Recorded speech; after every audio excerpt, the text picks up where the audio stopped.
So the concept of a story is unique because we all have our own, and yet we are constantly in this realm of comparing.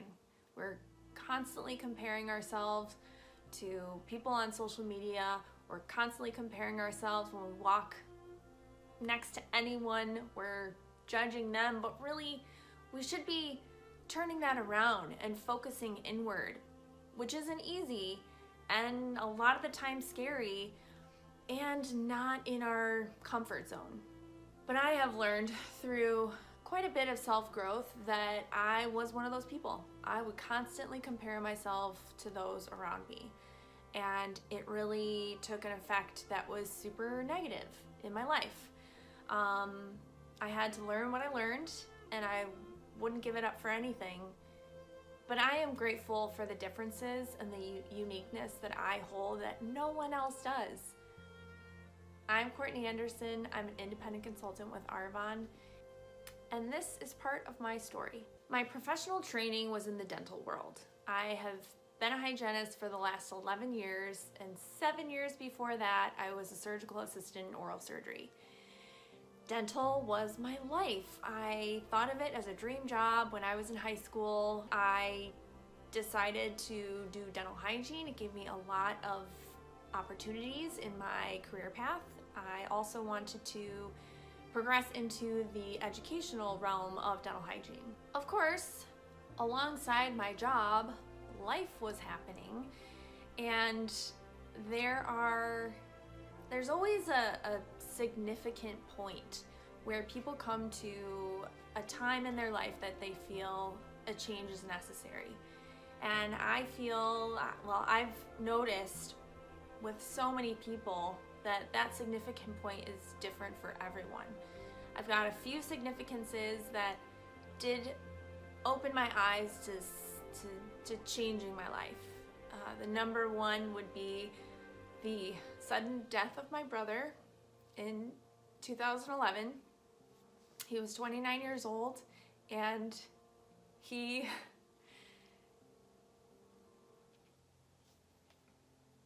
had gotten sick. He thought it was something like bronchitis that he got pretty annually, and he was sick for a couple of days. He's a powerhouse of a guy working consistently. He didn't really let it stop him, so he went to work and he laid down and passed away. So if that didn't change my outlook on life, I don't know what would. So a couple of years after that, I was in a relationship, and I put the pressure on myself to make that vision that I thought was what I wanted, and I got married to someone that wasn't the right match for me. And a couple of years after that, my dream job turned out to not be so dreamy.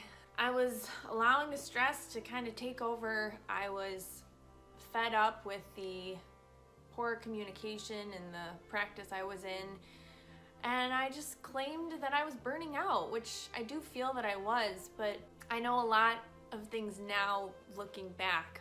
So I had gotten to this point where I was just very unhappy, and I felt I needed help figuring out why I was so unhappy. So I mustered up the courage to go to talk therapy. It was my first time as an adult.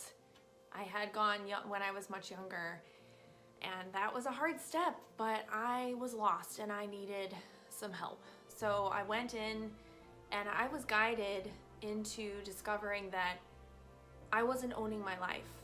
I was living it, and there were great parts about my life, but I wasn't driving it. I was letting it just kind of happen. And I knew that there was more. I saw that there was more for other people, and I wanted to know, how can I tap into that? So I learned that I had something called a fixed mindset, which was a new term to me. I learned that I was stuck on blaming myself for a falling out that my brother and I had years before he died. I also learned that I put the responsibility on everyone around me, including my husband, to make me happy. And it was their job. I believed that I had to go back to school to make any kind of advancement in my career. And I really didn't want to go back to school. I also believed that the not so wonderful parts of my childhood limited me from being more. Basically, I was blaming my past and my present and believed that those were the reasons I was unhappy. And we've heard it so many times. I've heard it countless times. The quote, "You create your own happiness." At that point in my life, I heard it and I listened to it and it resonated like it never had before. Like it was just a poster on a wall. But now I believed it. Insert growth mindset. Boom. I started to make changes in my life.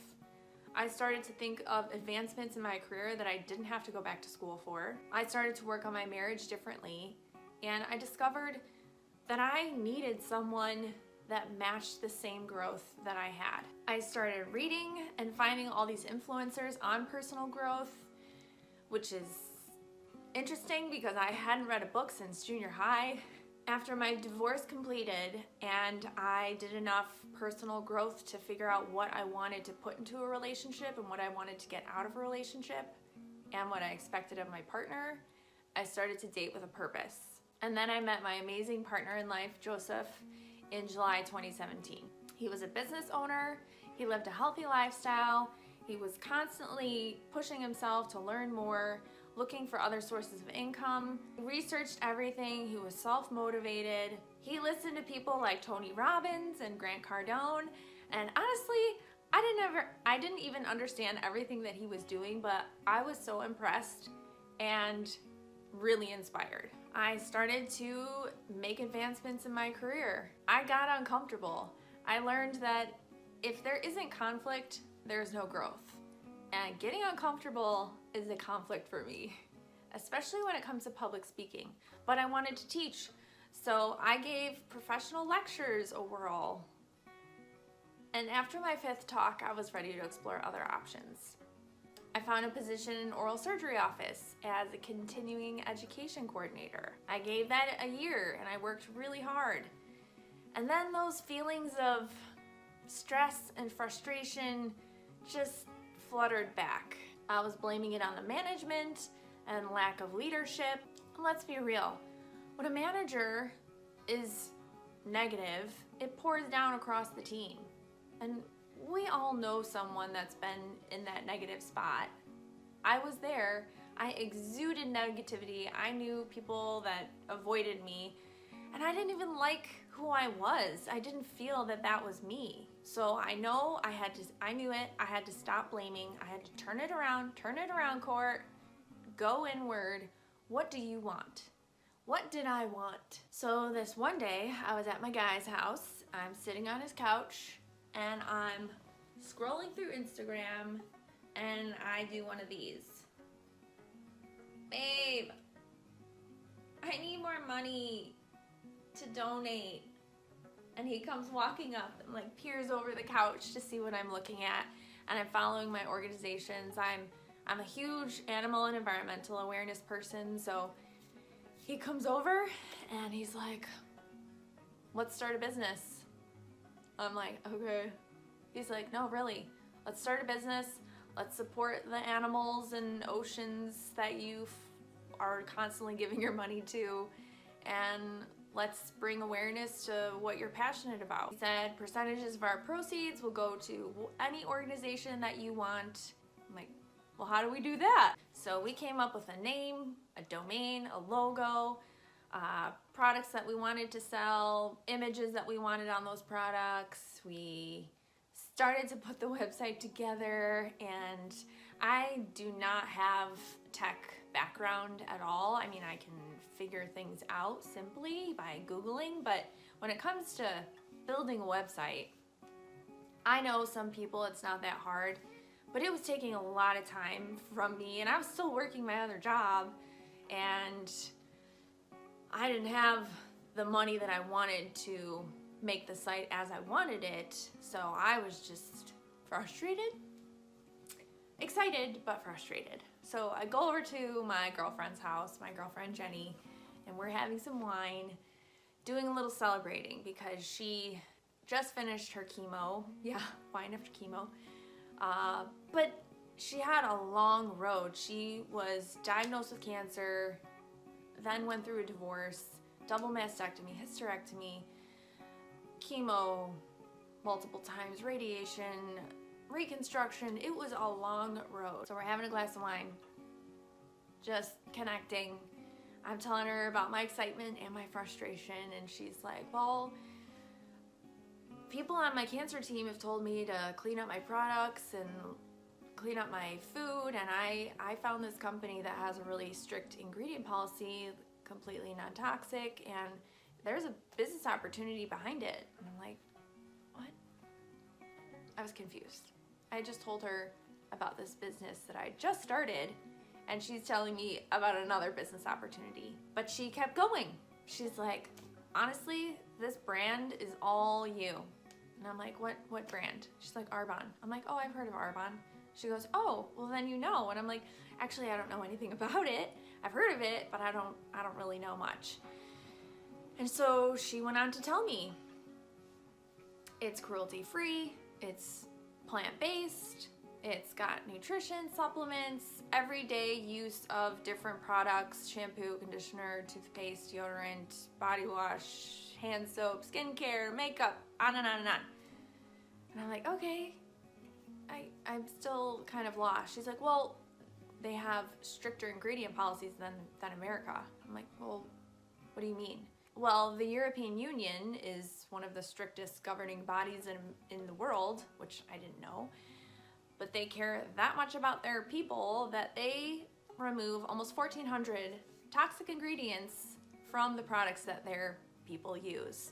And in the US, it's not clear, but somewhere between 11 and 40 ingredients that are not allowed in our products that we're using. So ingredients that are linked to inflammation, toxicity, disease, and cancer in our ingredients that we're using every day. No wonder we're the sickest people in the world. That was shocking, and I was quite impressed with the information that she was telling me. But at the same time, I'm not gonna start another business when I just started one before. So I'm back having dinner with Joe a few days later, and I tell him about this opportunity that Jenny shared with me, and he's like, oh, network marketing, yeah, that's a great way to build an asset and a passive income. And I'm like, so I've heard of those words before, but what do they mean exactly? Asset and passive income? An asset is owning something worth value that can be converted into money. Passive income is income that requires minimal effort to maintain after it's been built. So like the show Friends, they created it, it was awesome, it aired for years after it ended, so everyone involved in that show receives passive income. They created it, it's over, but they're still getting paid. And so I said, Joe, I'm confused. We just started a business. He's like, yeah, and we'll continue it, but this is a great way for another source of income and that can fuel our business along the way. He said with network marketing, the business is already built for you. The products are made. All you have to figure out is if it's a good fit for you. And I'm like, well, it sounds like it is, but again, I don't really know. And he said, from what I know, there's a few key factors. One, has the business been stable for more than 15 years? 2, how involved are they in the global market? 3, do they sell consumable products? 4, which industry does it fall in? So we looked into it. So again, this was early 2019. At that point, Arbonne was 39 years old. They are young in the global market in 6 countries, US, Canada, UK, New Zealand, Australia, and Poland. And Forbes showed their growth analytics very impressive. They had an annual revenue of $550 million. I had to figure out what consumable meant again. I know I learned it somewhere along the line, but consumable means you take it in, you use it all, and then you have to replace it, so you buy something else. So Arbonne has over 250 consumable products. And Arbonne's not just in one industry, they're in 4. So personal care products, which is a $23 million industry, anti-aging skincare, which is a $1 billion industry, makeup is an $8 billion industry, nutrition and supplements, $120 billion industry. And with Joe being a business owner, he checked out their compensation plan and he pretty much gave me the green light. It was legit, it was smart. I didn't know what I was doing, but I wanted to learn. I started listening to leaders in the Arbonne business and also outside, and I just thought, I called my friend Jenny. I told her I was in a month after she asked me. She also didn't really know how to go about the business, so we learned together. And I started my Arbonne business. I got a sweet discount with really clean products. I started to switch my brand. I started to help other people read labels and understand the difference between our standards and standards in the EU, or I did the clean eating challenge that Arbonne offers. I loved my results. I started to talk about it with, my family and friends. People wanted me to coach them on it. I've coached almost 100 people on the same clean eating, healthy living plan. I'm helping people get healthier. I'm helping them to learn to start to look at labels and see what kind of toxins they're choosing to put in their body, and to start looking at the companies that they're supporting financially by buying their products. Do those companies care about their human health or the health of the planet? And along the way, I found other people that have this very similar passion as I do to basically earn more, to give more. Arbonne translates to beautiful tree. And the founder, Peter Moore, came over to America from Switzerland in 1980 with a product line, but a dream of a place where ordinary people do extraordinary things every day to enhance not only their own lives, but the lives of thousands of people around them. We are the #1 global brand for healthy living from the inside out, meaning health does start within, but it also exudes out not only to the outside of your body, but outside your realm, like influencing people around you. The everyday products that they offer are plant-based, cruelty-free, gluten-free, soy-free, dairy-free, non-GMO, no cholesterol, no trans fats, no artificial sweeteners, colors, or flavors. And we're a certified B Corporation, which means we put people before profit. We care about humans before money. Yes, money runs this world, but it wouldn't go anywhere if there were no humans in it. To become B Corp certified, the company has to be meticulously tested to prove that they make a greater impact on the world environmentally, but also through the people that they work with. So with the people we source from globally to the community that we have made up of clients, employees, consultants, most of all, our charitable organization focused on improving the mental health of our youth. Amazing. As a consultant, I talk about the Arbonne difference.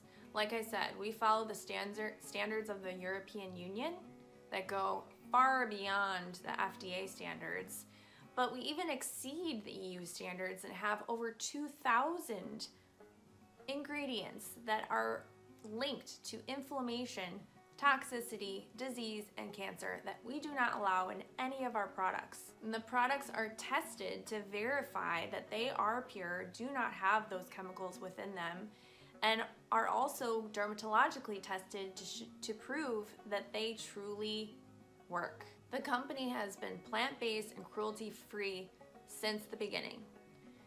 Of course, you don't have to be vegan or cruelty-free to use the products, but if you have been wanting to make a more compassionate decision in the products that you use, either for the environment or for your health or for the ethical treatment of animals in your nutrition and the products, this is a valuable place to start. I worked my business alongside my position in the oral surgery office for a year. It was my plan to leave my position within 1 year, and I was actually able to do that just shy. So I started in March 2019, and I left my office in December 2019. And there are plenty of people in this business that don't want to leave their jobs. They just want another source of income, a plan B, in case anything were to happen where they aren't able to work their normal job for whatever reason. So you get to choose the effort you put in and the income you take home. There are 4 income tiers that we call management levels. The first level is a district manager.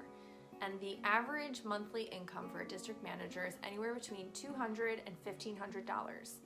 And that's an average. You can go beyond that. Again, it's all a matter of the effort that you put in, the income that you take home. And we teach people how to get to this point in the first couple of months that they start their business. The second level is called area manager. You make anywhere between $1,000 and $4,000 per month. This level also includes the ability to will your business. So if anything were to happen to you, the passive income that's being earned can go to the beneficiary in your will or the charity in your will. The third level is called regional vice president. At this level, the monthly average income is anywhere between $4,000 and $15,000. You also get an $800 cash bonus that goes towards any white Mercedes that you want. I've never been a car person. I'm very practical. I drive my car until it poops out, but earning a car is a pretty awesome deal. The average amount of time that it gets to this level, the third level, is about 3 years. Plenty of people take much less time than that. Again, all depends on the effort that you put in. The fourth and top level is called national vice president. And the average monthly income for an NVP is $22,000 a month. And then your cash bonus gets bumped up to $1,000 towards any white Mercedes of your choice. And you can do whatever you want. You can lease it, you can own it, it's your choice. And the average time to get to this level is 4.5 years. But it's all up to you on how fast or slow you want to run your business, part-time, full-time. It's your choice. People choose network marketing, social marketing, multi-level marketing, whatever you want to call it, for all different types of reasons. One thing I can tell you, I have seen the videos and the testimonials of people that are completely against this industry. Their life is as good as their mindset. If they want to focus on gaining a following on their negativity and their fixed mindset, that's their choice. People in network marketing often brag about their communities. I'm sure you've seen it on your social media. There are groups of people having a wonderful time, smiling, building each other up. People say it's a cult, but really, we all just have this mindset of growth and wanting to give. In network marketing, we don't get to the top unless we help other people get further first. So we have to build other people for us to succeed. So it's uplifting others before yourself, and then you are rewarded. And it inspired me, and that's what I want to inspire in others. My sole purpose in doing this is to raise awareness and provide financial support for my animal and environmental welfare organizations that I love and follow.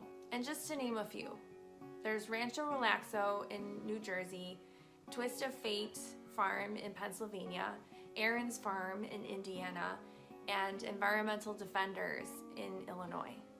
So network marketing was not my dream. I did not dream of this for myself, but it is absolutely a vehicle to allow me to live the life that I want, to earn more, to give more. This is not for everyone. It's for people that have the growth mindset. And if anything I've said has resonated with you, message me and let's talk.